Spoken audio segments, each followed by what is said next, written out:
Good morning student. आज की class है विज्ञान कक्षा 6, जिसमें हम 1 से लेकर 30 तक के बहुविकल्पीय प्रश्नों को हल करेंगे। अगर वीडियो पसंद आए तो वीडियो को लाइक करिए, चैनल को सब्सक्राइब करिए और दोस्तों के साथ में शेयर करिए। तो आइए शुरुआत करते हैं आज के। चलिए, तो पहला प्रश्न है, गुरुत्वाकर्षण का सिद्धांत दिया था। तो इसके ऑप्शन है नंबर 1 बोल्टन ने, नंबर 2 न्यूटन ने, नंबर 3 सीवी रमन ने, नंबर 4 एस.एन. बोस ने। तो जल्दी से जल्दी कमेंट करके बताइए कि इसका राइट आंसर क्या होगा। तो इसका राइट आंसर है ऑप्शन नंबर 2 न्यूटन ने। अगला प्रश्न है, वैज्ञानिक विधि का चरण नहीं है। ऑप्शन है जिज्ञासा, परीक्षण, सिद्धांत, निरीक्षण। तो जल्दी से बताइए इसका राइट आंसर क्या होगा। तो इसका राइट आंसर है सिद्धांत, क्योंकि वैज्ञानिक विधि के चरण 8 होते हैं: जिज्ञासा, परिकल्पना, परीक्षण, निरीक्षण, अभिलेखन, पुनर्विचार, निष्कर्ष निकालना, नए प्रयोग। अगला प्रश्न है प्रश्न नंबर 3, निम्न में से भारतीय वैज्ञानिक हैं। Number 1 Edison, number 2 madam Curie, number 3 Galileo, number 4 option है हरगोविंद खुराना। तो जल्दी से कमेंट करिए। चलिए, इसका राइट आंसर है हरगोविंद खुराना। इसके अलावा जो ये तीनों वैज्ञानिकों के नाम दिए हैं, ये विदेशी वैज्ञानिक हैं। अगला प्रश्न है, ओजोन परत में छिद्र का कारण है। ऑप्शन है जल प्रदूषण, ध्वनि प्रदूषण, वायु प्रदूषण, इनमें से कोई नहीं। तो इसका राइट आंसर है वायु प्रदूषण। वायु प्रदूषण के कारण वायु में जब CFC क्लोरोफ्लोरोकार्बन गैस की मात्रा अधिक हो रही है, जिसके कारण ओजोन परत का लगातार ह्रास हो रहा है। अगला प्रश्न है, वर्गीकरण आवश्यक होता है। ऑप्शन नंबर 1 वस्तुओं को व्यवस्थित रखने के हेतु, वस्तुओं एवं पदार्थों के गुणों को आसानी से समझने हेतु, विद्यालय के पुस्तकालय हेतु, सभी हेतु। तो जल्दी से जल्दी कमेंट करके बताइए इसका राइट आंसर क्या होगा। तो इसका राइट आंसर है सभी हेतु, क्योंकि वर्गीकरण सभी के लिए आवश्यक है। वस्तुओं को व्यवस्थित रखने के लिए, वस्तुओं एवं पदार्थों के गुणों को आसानी से समझने के लिए, विद्यालय की पुस्तकालय हेतु, इन सभी के लिए वर्गीकरण आवश्यक है। अगला प्रश्न है प्रश्न नंबर 6, किसी द्रव को गर्म करने पर वह बदलता है। ऑप्शन है ठोस में, गैस में, जलवाष्प में, अपरिवर्तित रहता है। तो जल्दी से कमेंट करके बताइए। इसका राइट आंसर है गैस में। अगला प्रश्न है, गैस को किसी बर्तन में रखने पर वह, ऑप्शन है उसकी तली में बैठ जाएगी, उसमें पूरी तरह फैल जाएगी, उसके केवल ऊपरी हिस्से में फैलेगी, उसको खाली कर देगी। तो इसका राइट आंसर है उसमें पूरी तरह से फैल जाएगी। ऑप्शन नंबर 2 सही है, क्योंकि गैस का गुण होता है उसको जिस भी पदार्थ में रखा जाता है वह पूरी तरह से उस पदार्थ को घेर लेती है, पूरे पदार्थ में पूरी वस्तु में फैल जाती है, पूरे बर्तन में फैल जाती है। अगला प्रश्न है प्रश्न नंबर 8, पदार्थ के निर्माण की इकाई है। इसके ऑप्शन है परमाणु, नंबर 2 इलेक्ट्रॉन, नंबर 3 प्रोटॉन और नंबर 4 न्यूट्रॉन। जल्दी से बताइए कमेंट करके राइट आंसर इसका क्या होगा। तो इसका राइट आंसर है ऑप्शन नंबर 1 परमाणु। अगला प्रश्न है प्रश्न नंबर 9, शुद्ध पदार्थ वे होते हैं जो, ऑप्शन है जो खाने में शुद्ध हों, जिन्हें छानकर और वाष्पित कर पृथक किया जा सके, जिसमें सभी अणु समान रूप से सम्मिलित हों, जो भिन्न तत्वों के मिश्रण हों। तो जल्दी से कमेंट करके बताइए इसका आंसर क्या होगा। तो शुद्ध पदार्थ वे पदार्थ होते हैं जिसमें सभी अणु समान प्रकृति के हों। तो इसका राइट आंसर है ऑप्शन नंबर 3। अगला प्रश्न है प्रश्न नंबर 10। वायु है, ऑप्शन है शुद्ध पदार्थ, समांगी मिश्रण, विषमांगी मिश्रण, ऑक्सीजन और नाइट्रोजन का यौगिक। तो जल्दी से बताइए इसका राइट आंसर क्या होगा। इसका राइट आंसर है समांगी मिश्रण, ऑप्शन नंबर 2 सही है। अगला प्रश्न है प्रश्न नंबर 11। बालू और लोहे की छीलन को पृथक किया जाता है। ऑप्शन है बीनकर, नंबर दूसरा ऑप्शन है चुंबकीय पृथक्करण द्वारा, नंबर तीसरा ऑप्शन फटक कर और नंबर चौथा चाल कर। तो जल्दी से कमेंट करके बताइए क्या होगा इसका राइट आंसर।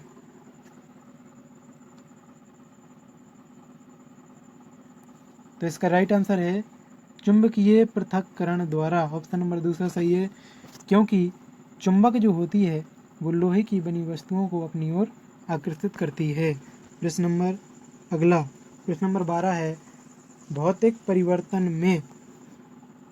इसके ऑप्शन है पदार्थ के अणु में परिवर्तन होता है, नंबर दूसरा ऑप्शन पदार्थ के अणुओं में कोई परिवर्तन नहीं होता है, नंबर तीसरा नया पदार्थ बन जाता है, नंबर चौथा कोई पदार्थ नहीं बनता है। तो जल्दी से कमेंट करिए इसका राइट आंसर क्या होगा।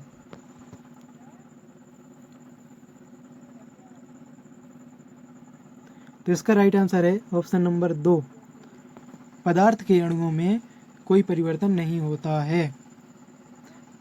तो भौतिक परिवर्तन ऐसे परिवर्तन होते हैं जिसमें पदार्थ का रूप बदल जाता है परंतु कोई नया पदार्थ नहीं बनता। भौतिक परिवर्तन के फलस्वरूप पदार्थ की पूर्व स्थिति पुनः प्राप्त की जा सकती है। अगला प्रश्न है प्रश्न नंबर 11। निम्न में से कौन सा प्रत्यावर्ती परिवर्तन है। इसके ऑप्शन है दूध का फटना, मोम का पिघलना, मोमबत्ती का जलना, सब्जी का पकना। तो इसका राइट आंसर है ऑप्शन नंबर 2, मोम का पिघलना। मोम का पिघलना प्रत्यावर्ती परिवर्तन होता है। प्रत्यावर्ती परिवर्तन ऐसे परिवर्तन होते हैं जिसमें परिस्थिति उलट देने पर पदार्थ वापस अपनी पूर्व अवस्था में आ जाता है, जैसे स्प्रिंग को खींचना और खींचकर छोड़ देना। अगला प्रश्न है प्रश्न नंबर 14। ज्वालामुखी का फूटना है। ऑप्शन नंबर 1 मंद परिवर्तन, नंबर दूसरा अनुकूलन परिवर्तन, नंबर चौथा प्रत्यावर्ती परिवर्तन, नंबर चौथा अनियमित परिवर्तन। तो जल्दी से कमेंट करके बताइए इसका राइट आंसर क्या होगा। तो इसका राइट आंसर है ऑप्शन नंबर 4 अनियमित परिवर्तन। अनियमित परिवर्तन ऐसे परिवर्तन होते हैं जिनके परिवर्तन की समय निश्चित नहीं होता है। ऐसे परिवर्तन जिनका समय निश्चित नहीं होता है अनियमित परिवर्तन कहलाते हैं, जैसे ज्वालामुखी का फटना, बाढ़ का आना, भूकंप का आना आदि क्रियाएं। अगला प्रश्न है प्रश्न नंबर 15। ऊन प्राप्त नहीं होते हैं। ऑप्शन है भेड़ के बाल से, ऊँट के बाल से, याक के बाल से, लंगूर के बाल से। तो जल्दी से बताइए इसका राइट आंसर क्या होगा। तो इसका राइट आंसर है ऑप्शन नंबर 4 लंगूर के बाल से। अगला प्रश्न है प्रश्न नंबर 16। निम्न में से कृत्रिम रेशे हैं। ऑप्शन है रुई, जूट, नायलॉन, फ्लैक्स। तो जल्दी से कमेंट करके बताइए इसका राइट आंसर क्या होगा। तो इसका राइट आंसर है ऑप्शन नंबर 3 नायलॉन। तो कृत्रिम रेशे ऐसे रेशे होते हैं जिनको मनुष्यों द्वारा पेट्रोलियम उत्पादों के जटिल रासायनिक परिवर्तन के फलस्वरूप बनाए जाते हैं, जैसे नायलॉन, पॉलिएस्टर, रेयॉन आदि। अगला प्रश्न है प्रश्न नंबर 17। कपास द्वारा निर्मित सामग्री है। इसके ऑप्शन है डलिया, कागज, रस्सी, बोरा। जल्दी से बताइए इसका राइट आंसर क्या होगा। तो इसका राइट आंसर है ऑप्शन नंबर 2, कागज। अगला प्रश्न है प्रश्न नंबर 18। एकल धागे से वस्त्र निर्माण की प्रक्रिया कहलाती है। इसके ऑप्शन है रेटिंग, कताई, बुनाई, बंधाई। तो इसका ऑप्शन सही होगा बंधाई। एकल धागे से वस्त्र निर्माण की प्रक्रिया बंधाई कहलाती है। जो हमारे घरों में स्वेटर वगैरह बुने जाते हैं तो वो इसी निर्माण प्रक्रिया द्वारा बनाए जाते हैं। अगला प्रश्न है प्रश्न नंबर 19। एक कोशिकीय जीव है। ऑप्शन है मनुष्य, केंचुआ, युगलिना, छिपकली। तो जल्दी से बताइए इनमें से कौन सा एक कोशिकीय जीव है। तो इसका राइट आंसर है युगलिना। एक कोशिकीय जीव ऐसे जीव कहलाते हैं जिनका शरीर एक कोशिका का बना होता है। अगला प्रश्न है प्रश्न नंबर 20। मेरुदंड पाई जाती है। ऑप्शन है केंचुआ में, जोंक में, तिलचट्टा में, मछली में। तो जल्दी से बताइए इसका राइट आंसर क्या होगा। तो इसका राइट आंसर है ऑप्शन नंबर 4, मछली। मेरुदंड यानी रीढ़ की हड्डी।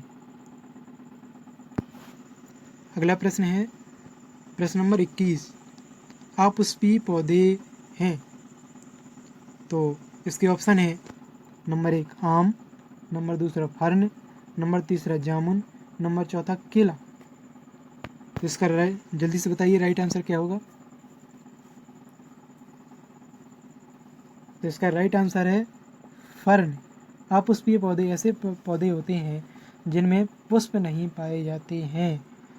ये अधिकांशतः छोटे पौधे होते हैं, जैसे बरसात के दिनों में काई वगैरह, फफूंद, कवक, ये सभी इसी के अंतर्गत आ जाते हैं।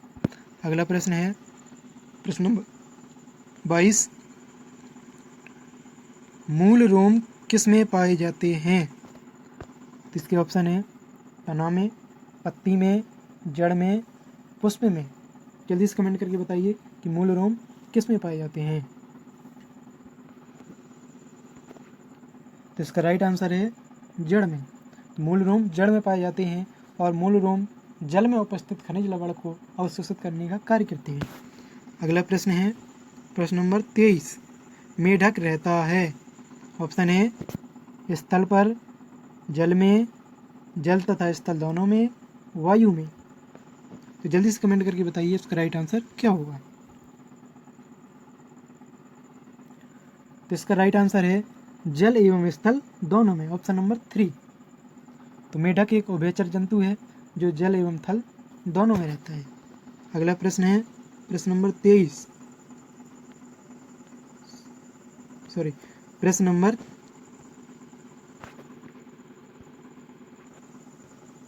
24।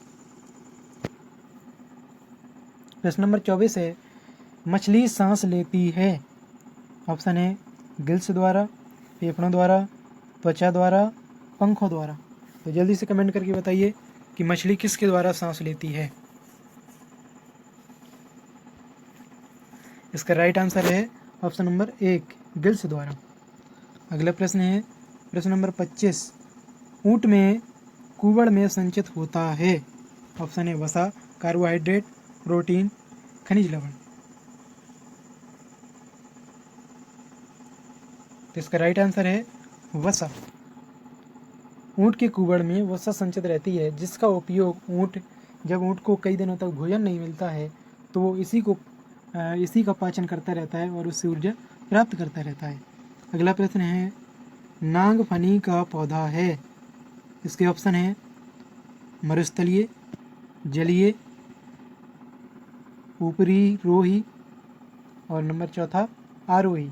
जल्दी से बताइए इसका राइट आंसर क्या होगा। तो इसका राइट आंसर है मरुस्थलीय। नागफनी एक मरुस्थलीय पौधा है जो मरुस्थल में पाया जाता है। अगला प्रश्न है प्रश्न नंबर 27। जलीय वातावरण में पाए जाने वाला पौधा है।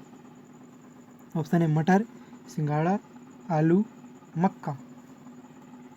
तो जल्दी से कमेंट करके बताइए इसका राइट आंसर क्या होगा। तो इसका राइट आंसर है ऑप्शन नंबर 2, सिंघाड़ा। ऐसे पौधे जो जल में पाए जाते हैं जलीय पौधे कहलाते हैं। अगला प्रश्न है प्रश्न नंबर 28। भोजन का पाचन होता है। ऑप्शन है आहार नाल में, फेफड़ों में, हृदय में, वृक्क में। जल्दी से कमेंट करके बताइए इसका राइट आंसर क्या होगा। तो इसका राइट आंसर है ऑप्शन नंबर 1, आहार नाल में। अगला प्रश्न है प्रश्न नंबर 29। मनुष्य के मस्तिष्क के कितने भाग होते हैं। ऑप्शन है 2, 3, 4, 5। जल्दी से बताइए इसका राइट आंसर क्या होगा। इसका राइट आंसर है ऑप्शन नंबर 2, 3। तो मनुष्य के मस्तिष्क के 3 भाग होते हैं। अगला प्रश्न है प्रश्न नंबर 30। श्रवण इंद्रियां हैं। ऑप्शन है नाक, कान, आँख, जीभ। तो कमेंट करके जल्दी से बताइए इसका आंसर क्या होगा। इसका राइट आंसर है ऑप्शन नंबर 2, कान। श्रवण इंद्रियां वे इंद्रियां कहलाती हैं जिनके द्वारा हम सुनने का कार्य करते हैं। तो ये थे क्लास 6 के साइंस के 1 से लेकर 30 तक 30 क्वेश्चन थे बहुविकल्पीय प्रश्न। अगर वीडियो पसंद आया है तो लाइक करिए, चैनल को सब्सक्राइब करिए और दोस्तों के साथ शेयर करिए। धन्यवाद।